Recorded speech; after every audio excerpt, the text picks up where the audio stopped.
What's up, YouTube? This is ZDogYGO. I just got back from my Burst Protocol sneak peek, and I managed to get first place today. We were using the new February list that's going to be coming out here in a couple days, and I decided to take Crystron Canine to that event. I was really happy with how the deck performed.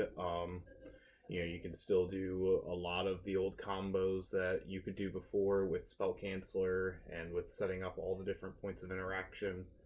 And honestly, this was probably one of the more fun decks I've played in a while. And like I said, today was just a lot of fun being able to go to Sneak and playing against some of the new stuff, playing against some old decks, and just really enjoying and having a really good time.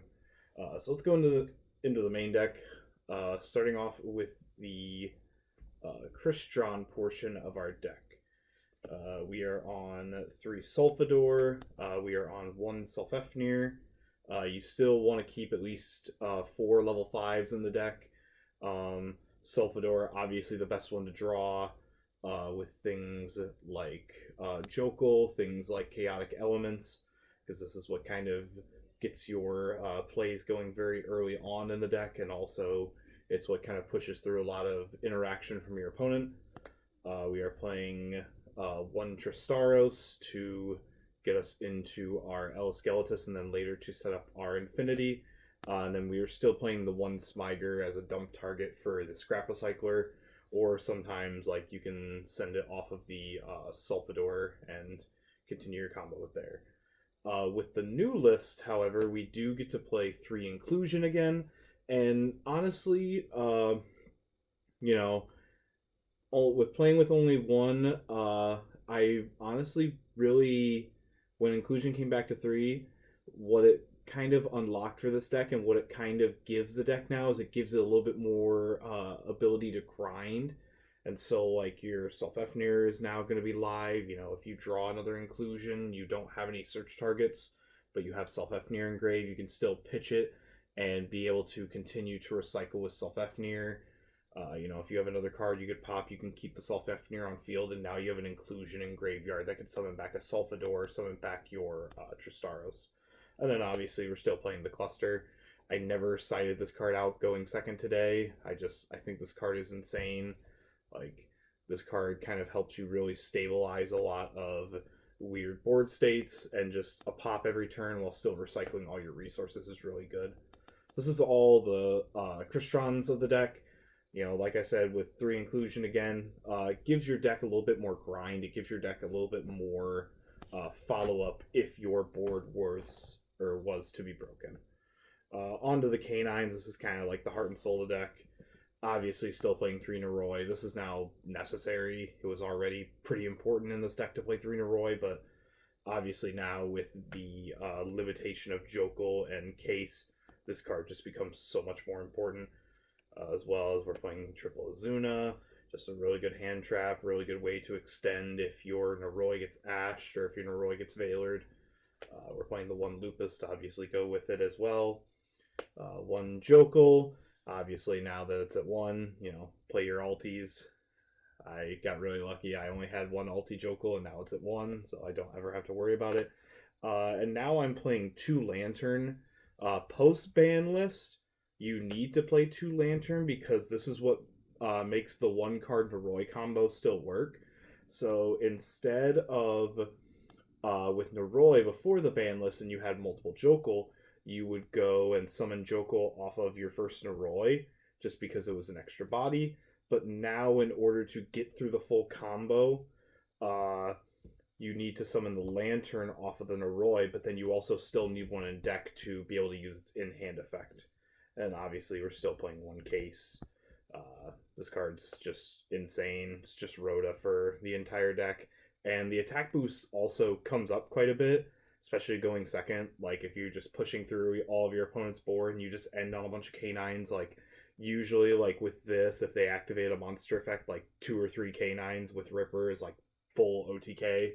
So, this card is pretty good. Obviously, it was limited for a reason. And then we have 3 Elements. This is to help search out either our Jokel or we can search out our Lantern. And also what's really good about this card is you can add back from graveyard as well. So if you do happen to get drolled and you have a Jokel or a Lantern in grave, you can still add back with this. And the pop effect didn't come up tonight, but I've had situations in testing where it does come up if you have enough Aquas in grave. And then obviously our searchers and our kind of our targets that we can get to with the Canine stuff. Obviously the one Scrap Recycler. This is what helps get you and helps bridge into your Crystron combo. And then obviously, you know, because we're playing Canine, we can bridge into Spell Canceller pretty easily. So this is probably one of the main reasons why this deck is so good and why this deck continues to thrive. You know, being able to just look at Draco Tail and, you know, end on this going first against Draco Tail or even against decks like Yummy or Mitsurugi, you know. And now that those decks are not in the format anymore, card's still really good against, like, you know, Radiant Typhoon. This card just absolutely kills that deck. You know, they can't play without spells. So, now the non-engine. We're still playing a pretty significant portion of non-engine because, you know, that's what this format is. That's what Yu-Gi-Oh's kind of become now.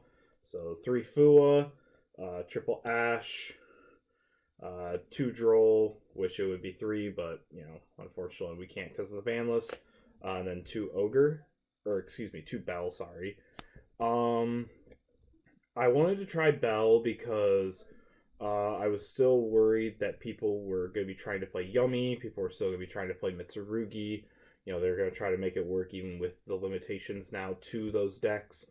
It was fine in testing. You know, obviously this card is really, really good against Yummy, being able to stop the synchros, being able to stop surprise. So this card's really good. And then these 8 are just kind of like almost like the staple, like the go-to hand traps. Like if you can only play so many, these are what you're going to play every single time. You know, Fua is obviously Fua. And then the generic spells, 3 Droplet in this deck.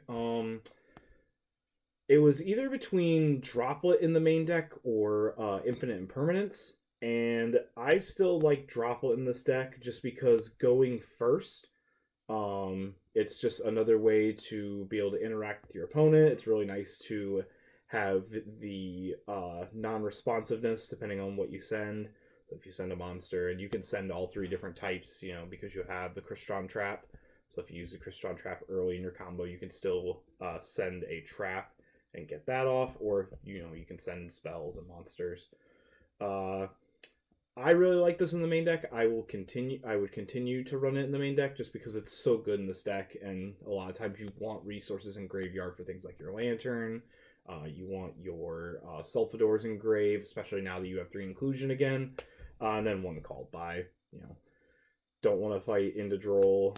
Droll hurts your deck quite a bit. Fua hurts your deck quite a bit. So just being able to fight through those hand traps, being able to make sure that you can continue to push through. And that's the main deck. It is 40 cards. You could bump it up to 41 or 42 depending on if you want to kind of max out your hand trap lineup. That is entirely up to you. Onto the extra deck, we are only playing 2 Synchros. So we're playing 1 Eleskeletus, 1 Dawn Dragster.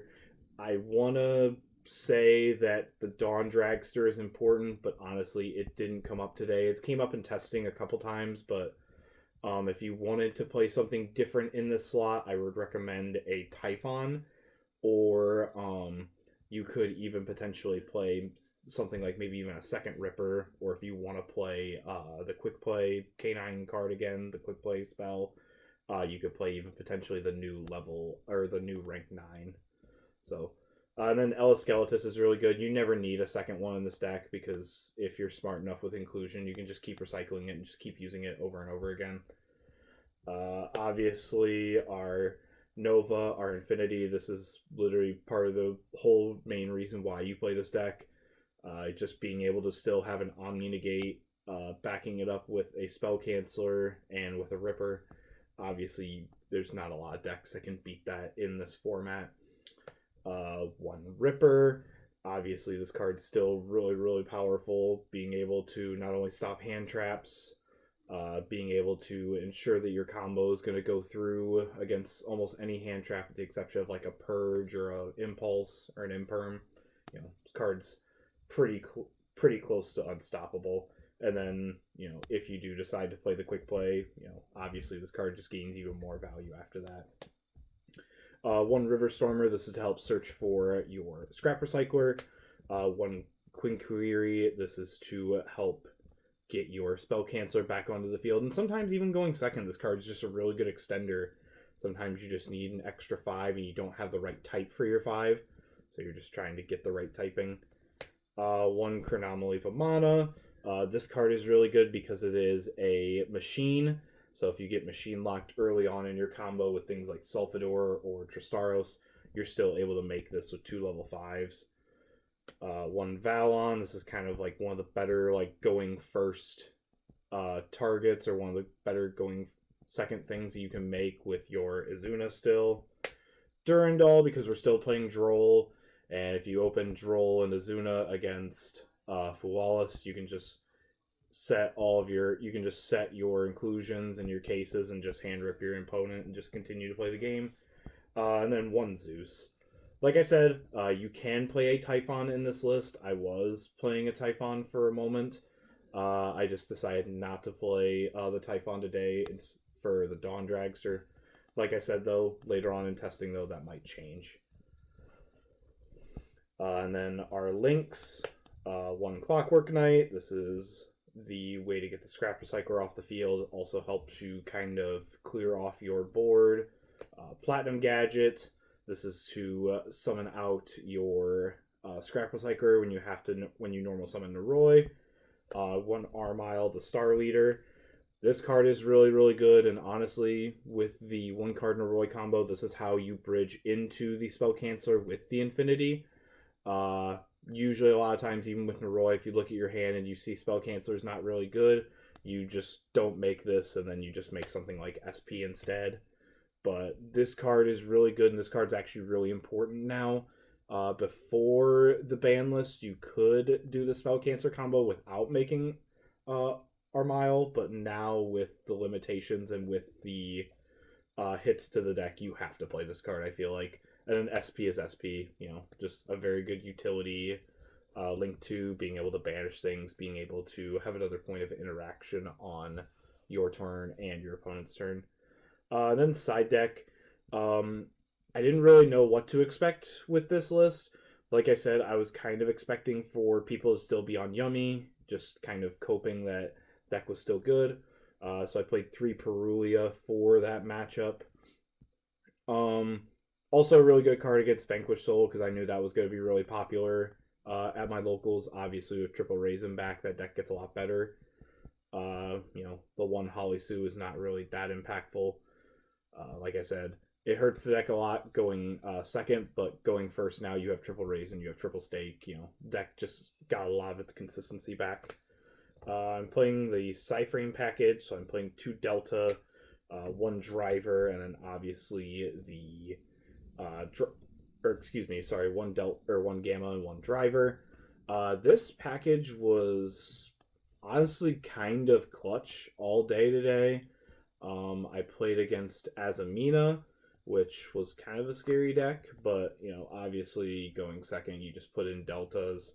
Even Gamma has some impact against that deck, so this was really, really important. And like I said, this is also really good in Draco Tail, because you can stop the Ketu, you can stop the Rahu, and then you can save your Ash for something else later down the line. Still playing the Clockwork Knight. This card just kind of comes up in certain matchups, just kind of makes certain decks not be able to play. Playing triple Dark Ruler no more, just for going second. Being able to kind of clear off boards, being able to push through different boards. You can Dark Ruler someone, then make a Zeus, and still make your full combo after that. Obviously that's really powerful. And then 1 Tactics. I decided to play Tactics in the side and not the main deck, because in certain matchups, like especially against like Radiant Typhoon, this card is almost always just dead. They're not really especially like if they know you're playing tactics or they suspect that you're playing tactics. They're not going to play into it as much, and besides, they don't really have a whole lot of monster effects to even get this card live. And so it's really only good into like certain matchups, especially like very hand trap heavy matchups. So like going against like Vanquish Soul, going against Yummy, certain Mitsurugi builds, depending on if they're gonna play like the all spells or if they play hand traps. Obviously this card gains a lot more value in those kinds of matchups. And then in the side deck instead of the main deck, I have the 3 imperms. Like I said, against Vanquish Soul, this card gets a lot better now. Against Yummy, it's really important now if you hit the 1 snatching, you cut them off their field spell, unless they just open like absolutely insane. A lot of times they don't really have the follow up to be able to play through it. And so this card has kind of came in. And actually, I played against Exo Sister today, and this card was really good in that matchup. So that is the deck. Like I said, I went undefeated at my first Protocol sneak peek. And like I said, I really enjoyed this deck. It's a lot of fun just being able to combo, being able to figure out how to break your opponent's board if you're going second, or if you're going first, just setting up a spell cancel or setting up an unbreakable board and just, kind of looking at your opponent and say, yeah, let's go. But that is all I have for you today, YouTube. Thank you for watching. I really appreciate it. If you like the video, be sure to like, comment, subscribe, and, be sure to leave something in the comments. I would love to be able to hear about how can I continue to improve this deck. But that is all I got for the day. Peace out.